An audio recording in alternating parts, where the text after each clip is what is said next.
Ladies and gentlemen, good day and welcome to Vedanta Ltd Quarter 4 Financial Year 23-24 Earnings Conference Call. As a reminder, all participant lines will be in the listen-only mode and there will be an opportunity for you to ask questions after the presentation concludes. Should you need assistance during the conference call, please signal an operator by pressing star, then 0 on your touchtone phone. Please note that this conference is being recorded.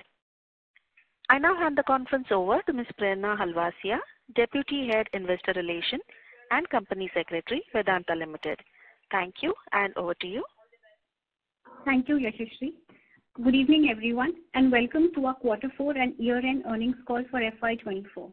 On behalf of the entire Vedanta team, I would like to thank you for joining us today to discuss our financial results and business performance. The transcript and audio of this call will be made available on our website. The financial statements, press release, and presentation are already available on our website. Today, from our leadership team, we have with us Mr. Arun Mishra, our Executive Director, Ajay Goyal, our Chief Financial Officer, Ajay Agarwal, President Finance. We also have leaders from a couple of our key businesses, Mr. John Slavin, CEO, Aluminium Business, Steve Moore, Deputy CEO, and Hitesh Ved, CFO, Kane Oil and Gas. Please note that today's entire discussion will be covered by the cautionary statement on slide number 2 of the presentation. We will start with an update on our operational and financial performance, and then we'll open the floor for Q&A. Now I would like to hand over the call to Mr. Arun Mishra. Thank you, Prerna. Good evening, everyone. Thank you for joining today's quarterly business performance update. Before sharing the quarterly performance, I would like to share that continuing on our ESG journey, Vedanta has been rated A- in CDP water rating and rated B in CDP climate change. Compare this to the industry average of rating of C, whereas Hindustan Zinc has been rated A- both in CDP water and CDP climate ratings. Also, along with Vedanta being ranked third and Hindustan Zinc being ranked first position in S&P Global Corporate Sustainability Assessment 2023, our Vedanta Aluminium has also been ranked first in S&P Global Corporate Sustainability Assessment 2023. Moving on to Quarter 4 FY24 performance, we delivered a revenue of 34,937 crore rupees, almost same as last quarter, with an EBITDA of rupees 8,969 crore, up 3% quarter on quarter, while protecting our margins by significantly reducing our costs across all our business segments. Aluminium and zinc continue to be among the lowest cost producers globally, consistently ranking in the first quartile and the first decile of the global cost curve, respectively. Moving on to the annual performance, we exited the year with second highest ever annual revenue of 1,41,793 crore rupees and EBITDA of 36,455 crore rupees with EBITDA margin of 30% in spite of moderate commodity cycle, purely driven by total cost optimization to the tune of about 10,000 crore year on year. On operational performance, this financial year has been a remarkable year for Vedanta. Aluminium business delivered highest ever annual production of 2.37 million tons with impressive cost reduction of 23% from the previous year. Hindustan Zinc has set a new benchmark as the world's third largest silver producer with an all-time high annual silver production of 746 tons. Zinc India also recorded highest ever mined metal of 1.08 million tons and highest ever refined metal of 1.03 million tons with annual costs down 11% year on year. Iron ore Karnataka has recorded highest ever annual sales, which is up 19% year on year, also achieved highest ever annual production at value-added business, up 19% year on year. At ESL Steel also we achieved highest ever annual crude steel production of 1.39 million tons, up 8% year on year, driven by debottlenecking and improved operational efficiency. Looking forward, financial year 25 promises significant growth across entire business portfolio. In aluminium, we have already expanded the Lanjigarh refinery capacity to 3.5 million ton per annum with the commissioning of Train 1 of 1.5 million ton per annum. We are on schedule to commission Train 2, which will add another 1.5 million ton per annum in Quarter 2 of FY25, with a full ramp-up anticipated by the end of this fiscal year. Balco expansion to 1 million ton per annum is also making steady progress. These projects position us to achieve our targets of producing 90% value-added aluminum products and alloys, securing 100% captive alumina and coal supplies, 3 million ton per annum of aluminum production with a strong margin of $1,000 per ton, generating in excess of $3 billion EBITDA. In Zinc India, following successful commissioning of fumer plant and the mill revamping, we are geared to commission 160,000 tons per annum roaster plant in Q3 of this fiscal year and 5.1 lakh ton per annum fertilizer plant in Q2 of next fiscal year. We have produced 700 tons of alloy from our Hindustan Zinc alloy plant and are ready to ramp up the capacity further. In Zinc International, with one of the world's largest zinc deposit is poised to deliver significant value, Hamsburg Phase 2 expansion project is running under full swing and is expected to ramp up by Q2 of financial year 26. In iron ore, during the Q4 financial year 24 end, we operationalized the bitumen mine in Goa of 3 million ton per annum capacity, making the commencement of first mining operation in Goa region in nearly 6 years. Our target for next year is producing 12 million ton per annum of iron ore in our iron ore business, and the value-added business production is estimated at 1 million ton per annum. In ESL Steel, the expansion to 3.5 million ton per annum is on track for completion in financial year 25. With the VAB expansion to 1 million ton per annum at IOB and ESL Steel together, we will be able to produce overall 4.5 million ton per annum of steel and pig iron in our facilities. In oil and gas, moving forward with growth capex of $400 million in financial year 25, we remain committed to drilling more infill wells, maximizing resource recovery, and discover more resources for future growth by focused development and exploration. In power, we are proud to have supplied one of the largest units of commercial power to our national grid. Furthermore, synchronizing Unit 1 of 150 megawatt Meenakshi power plant along with securing financing for Athena takes us a step closer to delivering on our goal of supplying 5 gigawatt of commercial power within next 2 years. In this financial year, we will be fully commissioning Meenakshi power plant. In Fracker, we exited last financial year with a run rate of 110,000 tons per annum capacity. Will further ramp up the ferrochrome production to 150,000 tons per annum in financial year 25. In summary, FY25 is going to be a transformative year for Vedanta with completion of most of our growth projects.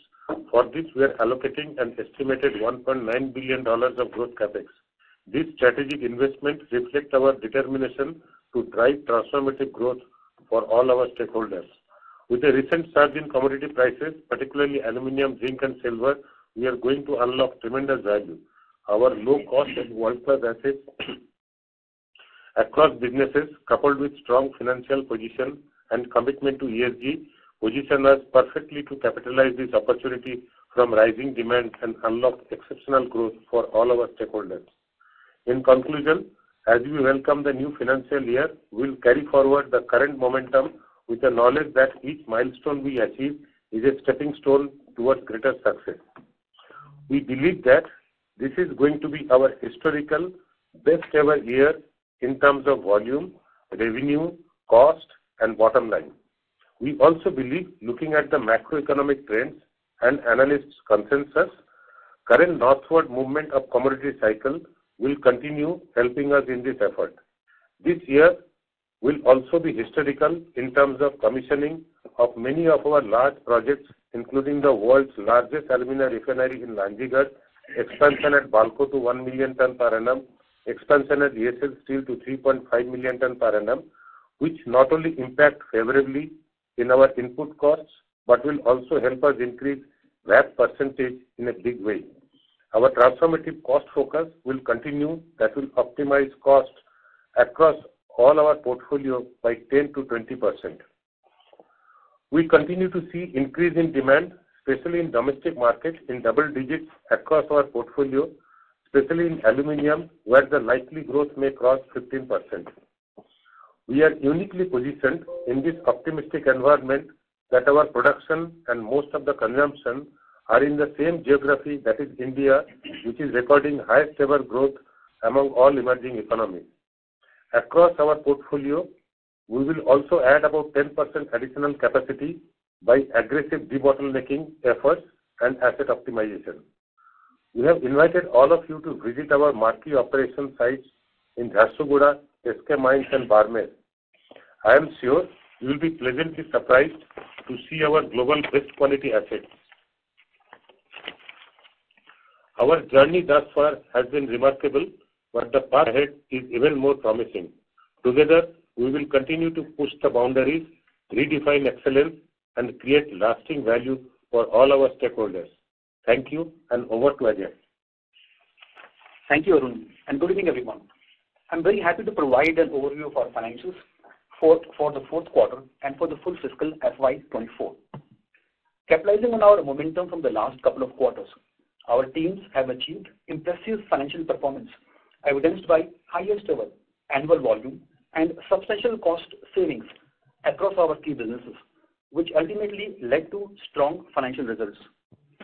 Speaking of the full year first, I'm very happy to share that we have delivered second ever highest annual revenue and EBITDA of 1,41,793 crores and 36,455 crores respectively, despite a downward trend in pricing. This delivery stems from volume augmentation and cost compression through structural changes. Furthermore, our EBITDA margin improved by 240 basis points to 30% and ROCE again by 240 basis points to 23% in comparison to FY23. For fourth quarter, our singular focus was on operational excellence and cost management. It has helped us deliver yet another good quarter. Few of the key highlights for the quarter are: our consolidated revenue remains steady quarter on quarter at 34,937 crore amidst lower LME and a fluctuation in exchange rates. We achieved fourth quarter EBITDA of 8,969 crores, marking a 3% increase quarter on quarter with a margin improvement of 75 basis points quarter on quarter. We also could generate robust free cash flow, pre-capex of 9,948 crores with a substantial increase of 131% quarter on quarter. Our debt has reduced by 6,155 crores quarter on quarter. I will repeat, at Vedanta console level, we deleveraged in the current quarter by 6,155 crores quarter on quarter. It also led to improvement in net debt to EBITDA ratio from 1.7 in the previous quarter to 1.5 as on March and fourth quarter. Let me move to EBITDA bridge. EBITDA increased by 3% quarter on quarter, majorly due to increased volumes stemming from enhanced operational efficiencies and cost reduction despite lower LME. Moving to debt bridge. In the fourth quarter, our net debt reduced by 6,155 crores from December 23, reaching to 56,388 crores, primarily driven by strong cash flows from operations and working capital release. In terms of the balance sheet, our commitment to a disciplined allocation of capital is evident from prioritizing, maintaining a robust balance sheet, sustaining healthy payout ratio with good dividend yield. As on March 24, we held a healthy cash and cash equivalents amounting to 15,421 crores, which marks an increase of 21% quarter on quarter. I would like to highlight that significant progress our holdco VRL has made in reducing its debt, having deleveraged by 1.6 billion during the last fiscal. Further, I also like to highlight that we have deleveraged VRL, our holding company, by 3.7 billion over last 2 years, bringing down its debt at holdco from 9.7 to 6 billion as on March 24. As we usher into a new fiscal FY25, let me re-emphasize a few things. We are well positioned to sustain the current momentum, and this year will mark our historical peak in terms of volumes, revenue, cost efficiency, and bottom line, which will be strongly benefited by ongoing upward trajectory of pricing cycle. In FY24, we allocated 1.4 billion to growth capex, bringing several projects close to completion. Consequently, now we are allocating and committing 1.9 billion capex in FY25, which will not only positively impact our input cost, but will also enable a substantial increase in realization through higher value product. Moreover, we foresee robust demand growth, particularly in the domestic market, with double digit across our key businesses. We have engaged with analysts and investors over the last few weeks. There has been significant inbound interest from marquee domestic and foreign investors. Over the last few months, our stock price has surged to 2-year high. I would like to reiterate that we are well on our path to meet delivering, deleveraging, and demerger as we have committed in FY25. Thank you. I hand over to operator for Q&A. Thank you very much. We will now begin the question and answer session. Anyone who wishes to ask a question may press star and 1 on the touchtone telephone. If you wish to remove yourself from the question queue, you may press star and 2. Participants are requested to use handsets while asking a question. Ladies and gentlemen, we will wait for a moment while the question queue assembles.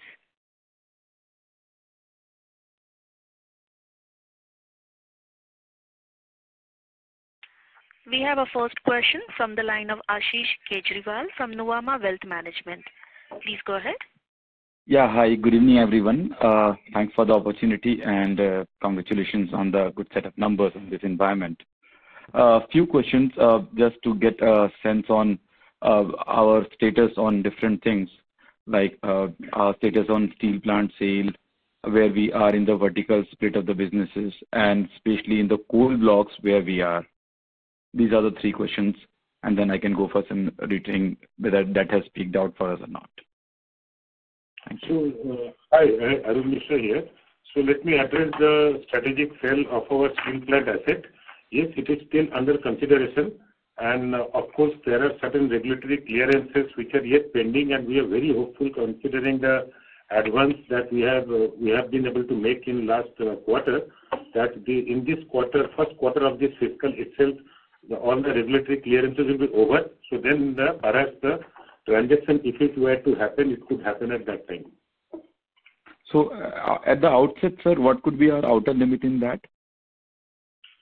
I wouldn't say there's an outer limit. It is under consideration, and the moment it is, I guess anywhere between quarter 1, quarter 2, if the clearances are over and the buyers are ready, it should happen. Sure. Thank you. And on the vertical split, I will ask Ajay Agrawal to brief.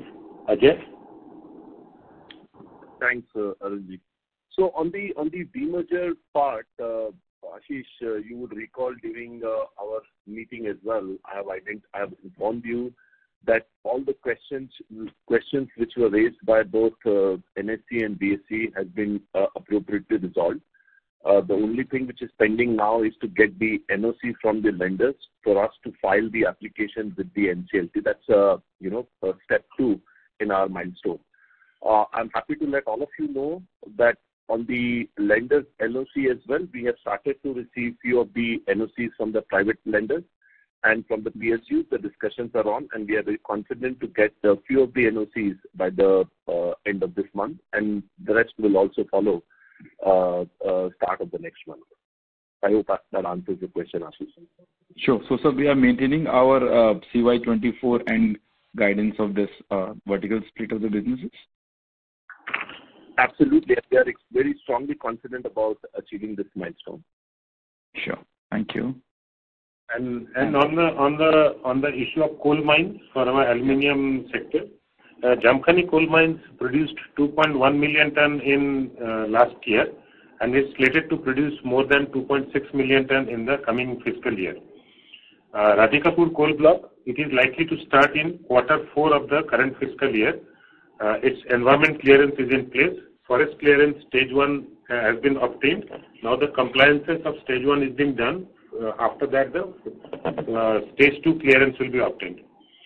On the Kurloi mine, environment clearance is recommended. Forest clearance stage 1 is in progress. Likely commissioning again quarter 4 of financial year 25, that's current fiscal year. and Bhugrapalli allocation has been done. It's likely to come into line in financial year 26, that's next fiscal year. Yeah. Sure. Thank you so much. And sir, Ajay, this is for you.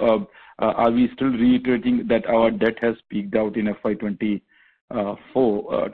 and all other ongoing expansion will be funded through internal accruals, as well as the debt, as well as the dividend payment to the dividend payment, which can help in deleveraging parents' debt? No, absolutely, Ashish, and we made one more commitment that beyond the existing deleveraging of 3.7 billion, will be further deleveraging by 3 billion over 3 years.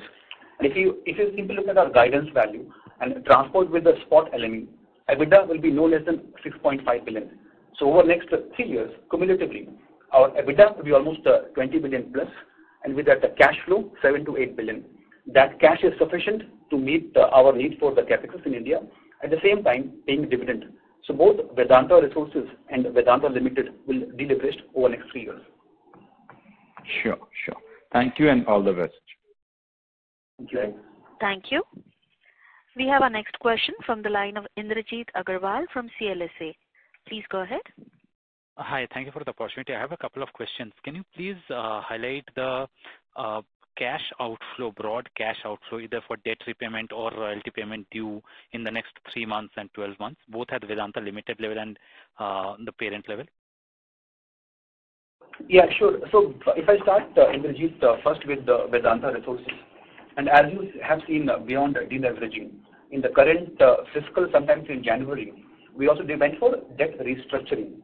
Hence, the need for money at Vedanta Resources in the current fiscal is about 1.1 billion, out of which maybe a small portion, in fact, is required in the first quarter.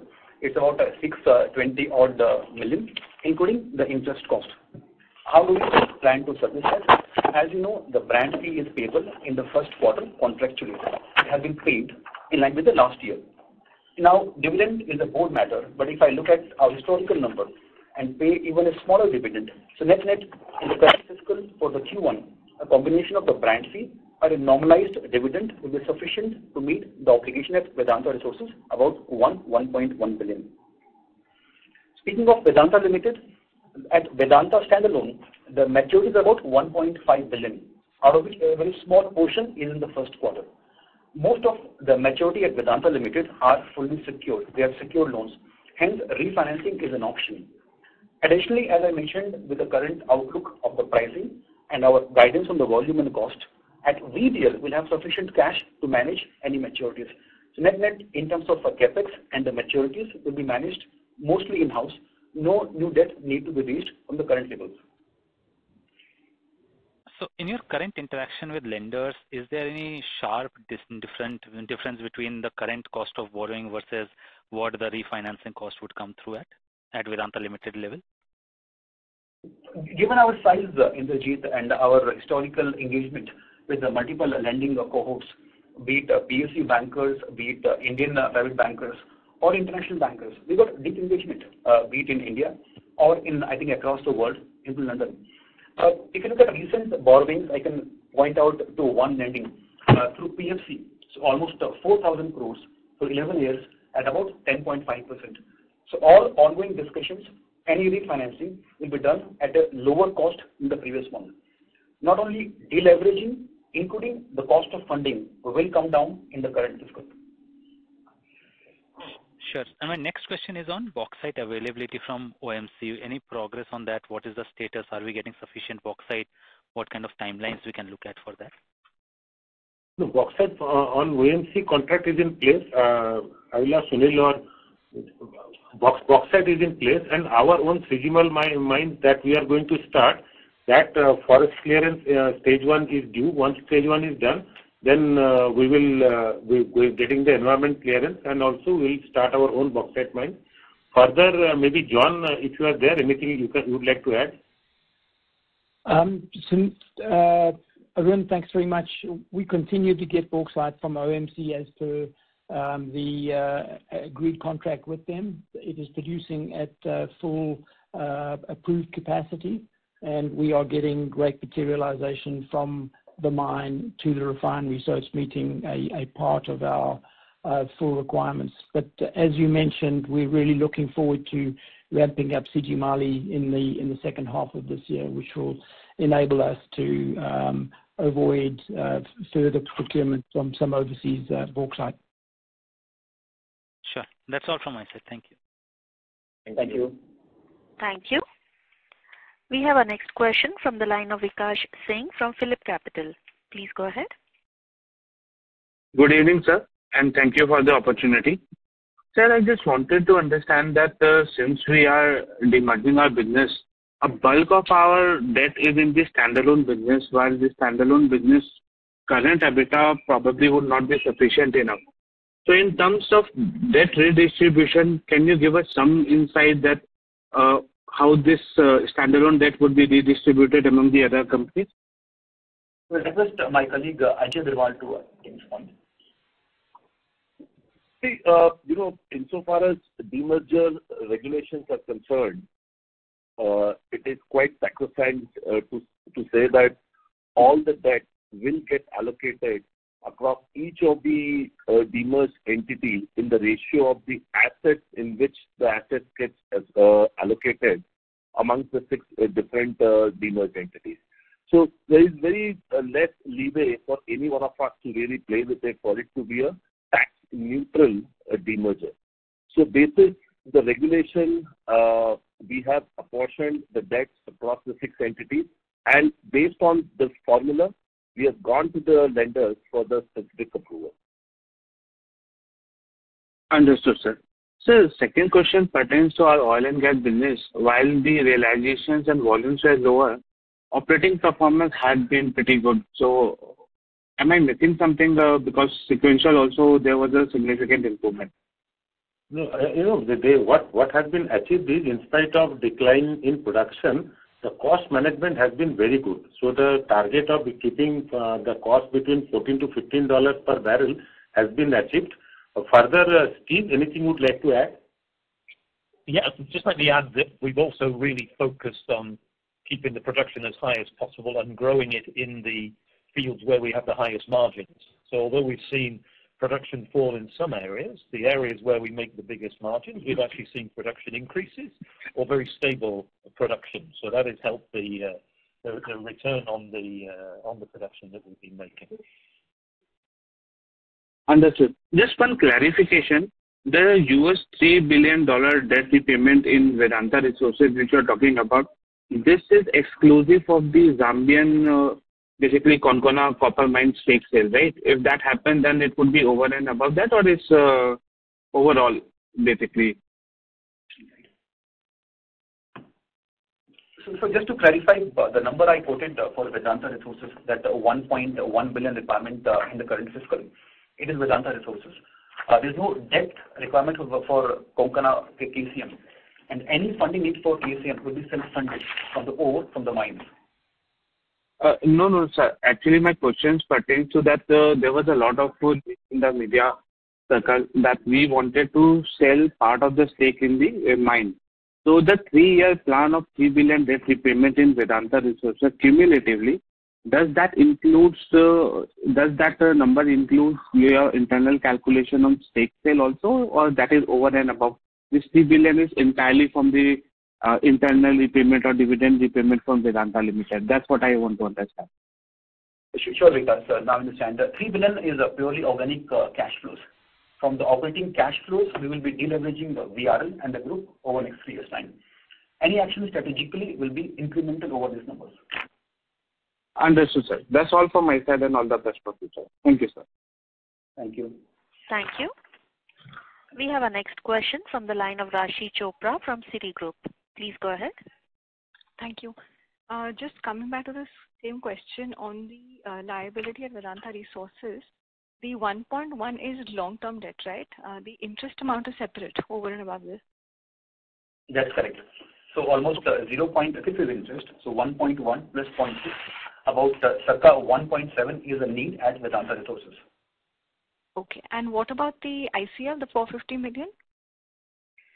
That is internal, Rashi. I mean, almost 417. So between Vedanta Limited and Vedanta Resources, net it becomes a wash. So if VRL pays, which they will as scheduled in December, we get the cash flow at Vedanta Limited. Sure. So that's still scheduled for December 24, right? That's right. Okay. Secondly, the Balco expansion, when is that scheduled for? Like which quarter of this year? The Balco expansion is scheduled to be commissioned by the third quarter of this year. Third quarter. All right. And lastly, what is the retained earnings at the moment at the Vedanta level? At the Vedanta, it is 1.5 thousand crores. At Zinc, it is about 4,000 crore. So as on the 1st April, at the year beginning, we as a group has a 5,500 CR as RE balances. I also like to point out, Rashi, if you look at our EBITDA numbers, we don't guide in terms of EBITDA. But as I mentioned, if you simply transpose the spot LMEs without guidance on production and the cost, EBITDA will be known as 6.5 billion. With that, almost 2.5 billion will be the PAT number. So net 2.5 to 3 billion will be the reserve in the current fiscal in case we are leaning towards the ceiling and payment of dividend. Got it. And just last question, sorry, on the transfer of the general reserves to the retained earnings at the Vedanta level, is there any movement there on the lender's approvals? It is where it was last time, nothing significant I must point out. So nothing much on Vedanta side. But there is a progress in terms of zinc discussion. And as you know, we are done through all steps, including approved by shareholders. The second motion is also filed with the NCLT. The hearing was done on 18th of April. It has been postponed to 17th of May. And we hope this will get finished in the current quarter. Got it. Okay. Thank you. Thank you. The next question is from the line of Sumangal Nevatia from Kotak Securities. Please go ahead. Yeah, thank you for the chance. First question on the aluminum business, our volume guidance is very similar to this year. So we're not expecting any contribution from Balco's expansion. Is one clarification there. And secondly, our cost also is around $1,700 range, which is what we've achieved in 4Q. So directionally, can we say that large part of the commodity deflation is already factored in our cost? So as far as cost is concerned, we will continue the current drive. So the deflation is factored, but we will continue our current drive of cost reduction. And in quarter 3, we had a cost of $1,854, and in quarter 4 we reduced to $1,823. And in the guidance, we are talking about between 16 to 17. So maybe another $100 or $200 reduction in cost. Whereas if you look at the Balco expansion likely to come in quarter 3, first quarter will be stabilizing the new facilities and ramping up. So we expect if it happens, so that increment will be over and above the guidance that we are giving.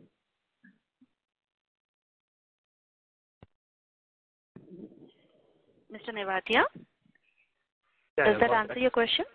Yeah, that answers my first question. Second, just want to reconfirm, when is our brand fees contract expiring and when is it due for renewal? The brand fee right now is a long-term agreement for 10 years. 2028 is the expiry date. No, but the percentage, the rate is, I guess, to be decided every 2 or 3 years, right? So just want to know that expiry. So in the last revision of the last fiscal, from 2 to 3%, it was blocked for next 6 years, and hence the next revision will be due only in 2028-29, unless the board want to review earlier. Okay, got it. Okay, so the board has the discretion to change the date, right? Or prepone it or postpone it. Correct. But right now it is for next 6 years, starting the last fiscal. And in case the board want to change earlier, they have the discretion. Understood. And the ICL which is outstanding, what is our sense on the timeline? Currently, I think December 24 is the payout expected, but in the past we've pushed it several times. So just want to understand how are we looking at this ICL coming in December 24 expiry? I mean, ICL has been getting paid on time. I think with the one board approval, only once it has been deferred by mutual agreement. The next, the summary is due in December. It will get repaid on schedule. Understood. And lastly, on the steel business, we are running at good utilization around 1.3, 1.4 million tons volume. I mean, the margins have been quite poor. So, I mean, is there an issue with what are the key reasons? I mean, our margins have been quite inferior versus the industry. So if you could just explain on that. So on the cost side, although has been managed, the cost has come down, but our pig iron, which is a substantial portion of the output, did not fetch good NSR in the market, and that has squeezed the margin. However, that's why our DI plant expansion project that should get commissioned this time will add more value-added product and is likely to improve the margins going forward. Understood. And any rough sense on what is our expectation, any broad range from the divestment of these assets? I didn't get you. Divestment of the steel business? The broad range of how much would be the price of it, you are asking? Yes. What is? I am afraid that I am not able to disclose just now. Okay, but 1Q, this quarter end is where we are expecting to conclude. So it should see, if we get the environment clearance in quarter 1, I am sure that it will take some 3 to 4 months time for transaction and all that. Maybe in quarter 1 end or quarter 2, sometime in the middle. Got it. All right. Thank you and all the best, sir. Thank you. The next question is from the line of Ritesh Shah from Investec. Please go ahead. Hi, thanks for the opportunity. A couple of questions. Sir, first a very basic one. You indicated that the debt will be apportioned in the ratio of assets. Sir, why should it be in the ratio of assets? Why not on the basis of cash flows? How should we understand this? Ajay, are you there? Yeah, I'm there. So, why it needs to be on the basis of assets? It is largely driven under the Income Tax Act. Given the fact that, it will be a tax-neutral demerger. For it to be a tax-neutral demerger, you have to allocate all the liabilities, especially the bank loans and borrowings, basis the assets which is getting allocated across each of the businesses. But I take your point. Obviously, the lenders will also consider when they give their NOC whether the strong business, whether it has each of the businesses which is getting demerged, whether it has strong cash flow or not, for them to get comfortable in order to give the NOC. So be rest assured, while the formula says that the debt will get allocated, this is the assets being allocated across each of these businesses. Each of these businesses will have strong cash flow as well for it to meet both the asset cover as well as the interest coverage ratio. Right. Sir, you touched upon asset cover. So if hypothetically it gets apportioned on the basis of asset, what is the debt to EBITDA ratio that one would possibly look at for each of the segment? Because if I do the math on the basis of asset, we are looking at debt to EBITDA potentially upwards of 5x. Like, is this something which is tenable, or will a lender be okay with it, or is something off in what I'm looking at? Well, the asset which they consider at the moment is the historic value, the value which is standing in the balance sheet, and not necessarily the realizable value. And when we submitted our proposal, basis which we don't believe that the asset cover, the debt to EBITDA ratio will be around the 5. Most of the lenders are fairly comfortable with the numbers which we have proposed to them. It will be in the range in which we are today. Some businesses maybe have the ability to take on larger debt, for example, power. And certain businesses, for example, the residual company, which will be Vedanta standalone, which will house Tracor, Nicomet, and Hindustan Zinc, may also have a slightly higher debt, but it has the capacity to really service not only the debt, but it will have a larger asset base as well. For example, Hindustan Zinc's entire equity will be in that company. Sure, this is helpful. Sir, my second question was, so we have indicated $3 billion of repayment at the VRL level. including the interest component of servicing over the 3 years, what will that number be? Like if I assume like 13-14%, it will be like $5.5 billion. How should we look at this number, including ICL and the interest cost? See, when we say the need of the money at VRL, it is about 1.6, 1.7, including interest in the current year, FY25. This number, in fact, is far lesser in the year next. So net, when we are saying we'll be deleveraging about 3 billion at Vedanta Resources, now do the broad math. We are paying a brand fee, give and take out 0.4 billion every single year. That makes about 1.3, 1.35 over 3-year time frame. And if we pay the normalized dividend, almost say 1.8 to 2 billion, it will mean 3 billion of dividend at Vedanta Resources, plus give and take 1.5 is a brand fee. Total cash organically between brand fee and dividend will be almost 4.5 billion. And if you reduce from their interest cost, still almost 3 billion is left for deleveraging. So combination of the brand fee, the routine dividend will be sufficient to meet target of 3 billion deleveraging over 3 years at Vedanta Resources.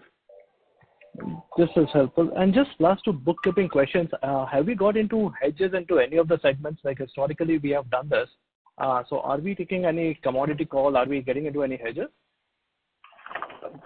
Very much, Ritesh. In fact, risk management on the pricing is a continuous process.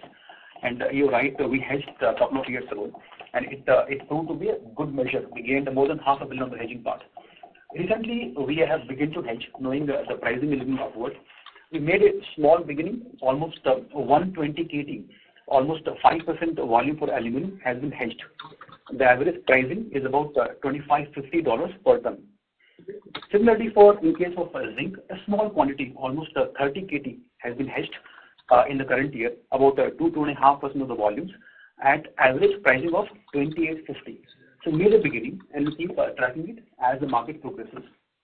Now, I also like to point out, if you look at the forward curve for most pricing, it is showing all contango, which means everybody believes the pricing of all commodities will keep going northwards, and hence hedge, not to hedge, will be a continuous process.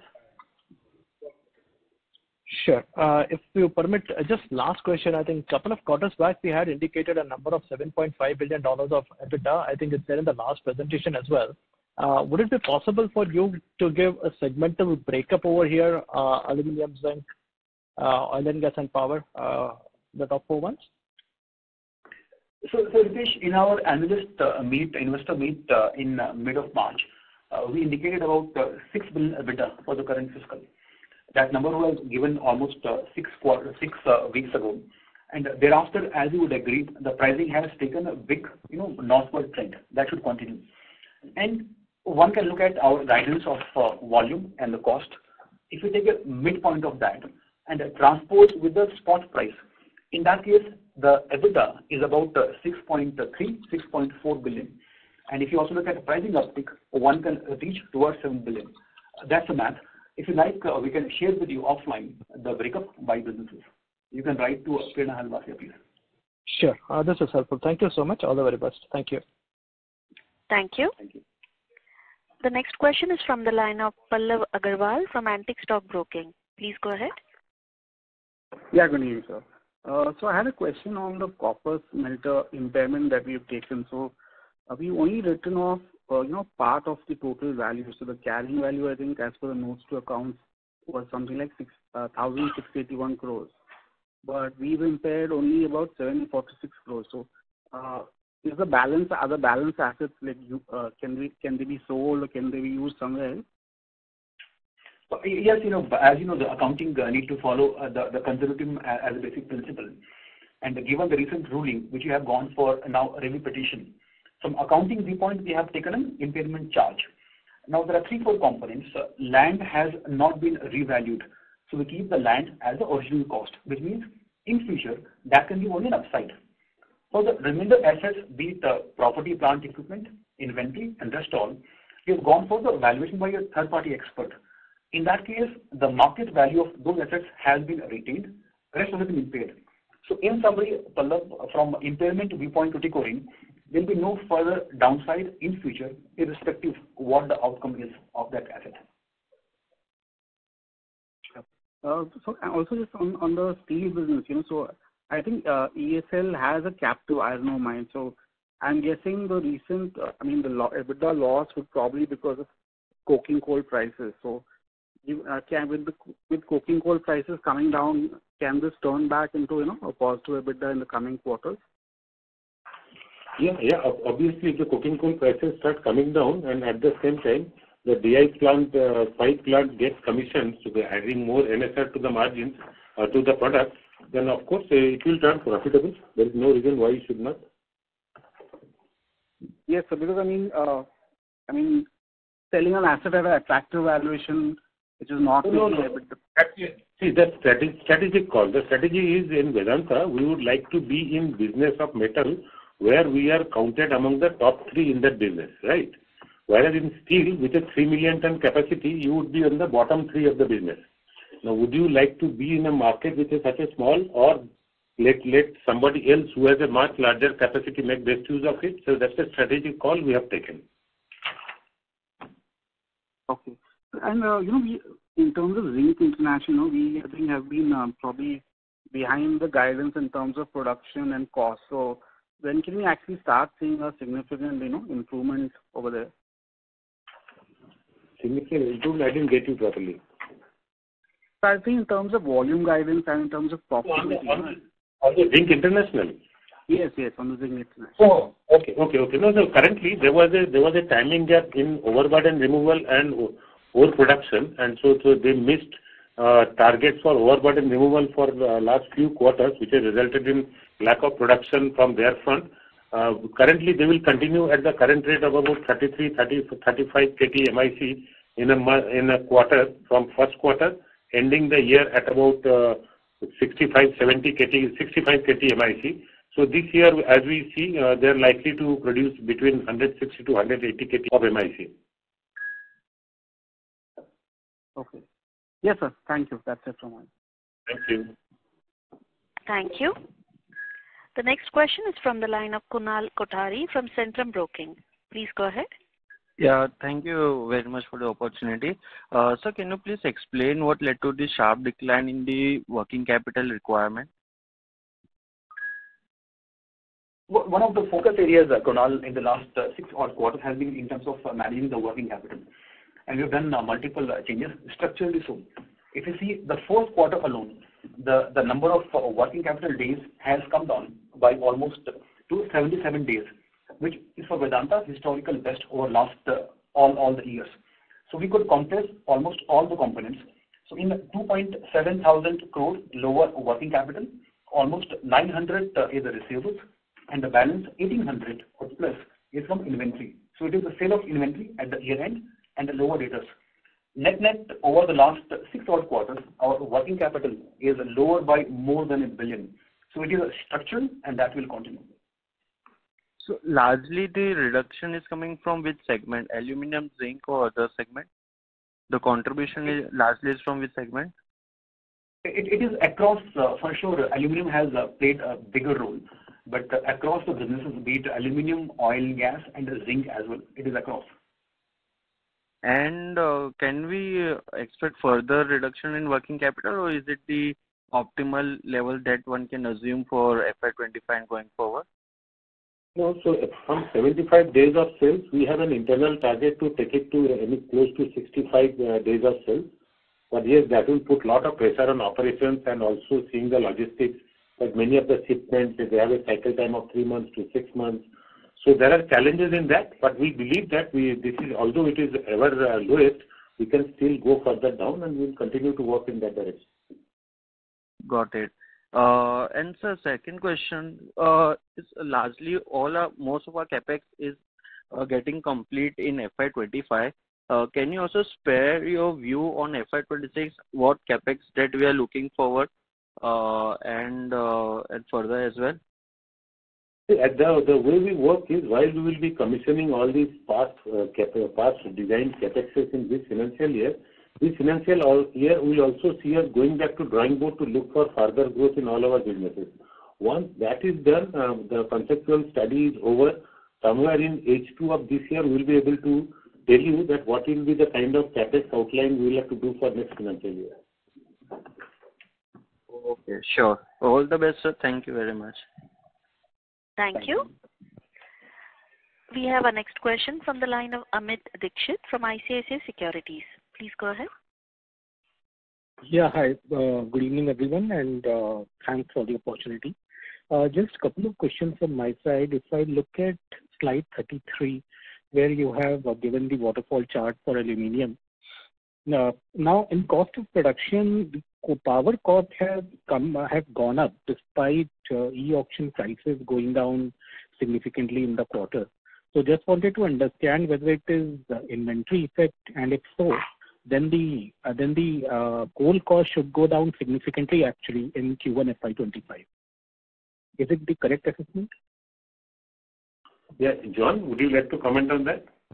Yes, certainly. So in the quarter, we had two major overhaul events, which means that we are incurring higher costs for the maintenance events, and at the same time, we need to purchase power from third-party sources to supplement that, and that's higher than our internal generation costs. So those are the two big drivers for the increase quarter over quarter. In terms of our coal cost, the coal cost has continued to be around the same level quarter over quarter. Can you please quantify the impact of these two outages on the coal cost this quarter? Well, you'll see the number there. It's essentially $20 per ton. Okay, got it. The second question is on oil and gas division. So while in oil and gas, despite our efforts at alkaline polymer injection and all, we have seen that the natural decline has somehow, caused production to go down. And our current the guidance that we have given 120 to 140 KUBPD for this year against 118 what we have achieved. So, how do we intend to increase the production, whether it would be closer to 120? And for it to reach 140, what are the key enablers? If you can just shed some light on these so that, we can keep a tab on these enablers as the year goes by. Steve, would you like to comment on this? Yes, certainly. Yes. So the key focus areas for this year are the gradual switchover from polymer injection to surfactant injection. Or just this month or later on this month, the first batch of surfactant will arrive. The facilities are ready to go. We'll start to inject surfactant. As the surfactant goes through the reservoir, we'll see the water cuts fall and the oil production come up in Mangala. That's the first project. The second phase of this, we've just awarded the contract to build the plant, and we'll see that coming in towards the back end or early next financial year. We also have a batch of infill projects. This year has been largely looking back and making sure that we're planning to do the right activities, the activities that have the most impact for the dollars that we're spending. So we haven't done a huge amount of drilling this year. We're going to really start to, we've just retendered for rigs. We're bringing in some new additional rigs, increasing the number of drilling units and the number of wells. We've been looking at how to drill wells quicker and cheaper. We've retendered all of our drilling services contracts. And we're also starting to focus on a number of the discoveries that have been made from exploration over the last few years that have never been brought into production, largely with development techniques brought in from Americas. We're also in the process of mobilizing, because we had a lull over the last 2 years of drilling offshore. So we're taking advantage of Saudi Arabia shedding some jackups. We're going to bring either in 1, 2, or 3, maybe even 3 jackups. We've got a whole batch of wells to drill on the Cambay fields on the west coast, the Rubber field on the east coast. Plus, we're going to start to go after our DSF blocks on both coasts as well and do tiebacks to the main facilities. So activities are ramping up. This will allow us to reverse the natural declines and see production start to increase. Following year, we'll see even bigger, increases. Some of those longer-term development projects come to fruition. Okay, thanks a lot for the elaborate explanation. Thank you and all the best. Thank you. Thank you. Thank you. We have our next question from the line of Aditya Verekar from Axis Securities. Please go ahead. Yeah, thanks for the opportunity. So my question is on the recent run-up in prices we have witnessed in aluminum and zinc. So given the backdrop that the Fed may postpone its rate cuts and the dollar may strengthen, so what is driving this strength in prices, and do you think this is sustainable, the level of aluminum prices which we have seen recently at $2,600 per ton? So, John, would you like to comment on the price remaining strong in the coming quarter? What we are seeing in the quarter is an impact. I'm sorry, sir, your voice is not clear. I'll try that again. What we are seeing in the current month and probably over the next couple of months is an impact of decisions taken by the US and the UK to ban import of Russian metal. This is having an impact on the LME. The LME have imposed certain limitations on storing Russian metal in the LME warehouses and what metal can be taken out. So I think all the market participants are trying to understand how that will impact supply and demand, and what we are seeing is elevated prices as a result of that. So that's playing out over the short term. As we look medium and longer term, what we are seeing is sustained strong growth in demand for the metal and constraints in the ability to ramp up supply. So we maintain a positive medium to longer term outlook. I'm not sure whether we're going to maintain the current levels. And as Ajay mentioned, we are doing some initial hedging, but very small quantities because we do see contango in the market. We are expecting, as other market participants are, some continued strength in the market over the medium term. Yeah, thank you. So my next question, continuing on the cost of production in aluminum division. So we have a near-term target of $1,550 per ton on cost of production in aluminum. And means you have already touched base upon the guidance for FY25. So is it the least which we can achieve, or to achieve the $1,550 per ton, it is contingent upon the operations of captive coal mines like Purloi and Radhikapur? So once they get operational, we will be able to get near the number of 1,550?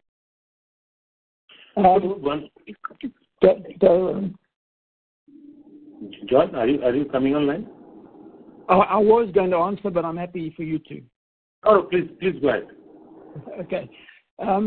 So obviously the operation of our own coal mines will be probably the biggest driver of cost, because we will be able to significantly reduce the cost of coal. But there are other drivers as well. As we operationalize the Sijimani bauxite mine, we will avoid having to purchase imported bauxite.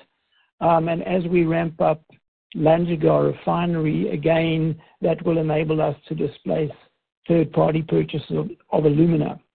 And then the other major driver is as we move our overland logistics from road to rail, that enables us to achieve further cost reductions. So it's that combination together with a whole range of operational performance improvement that will enable us to get that down.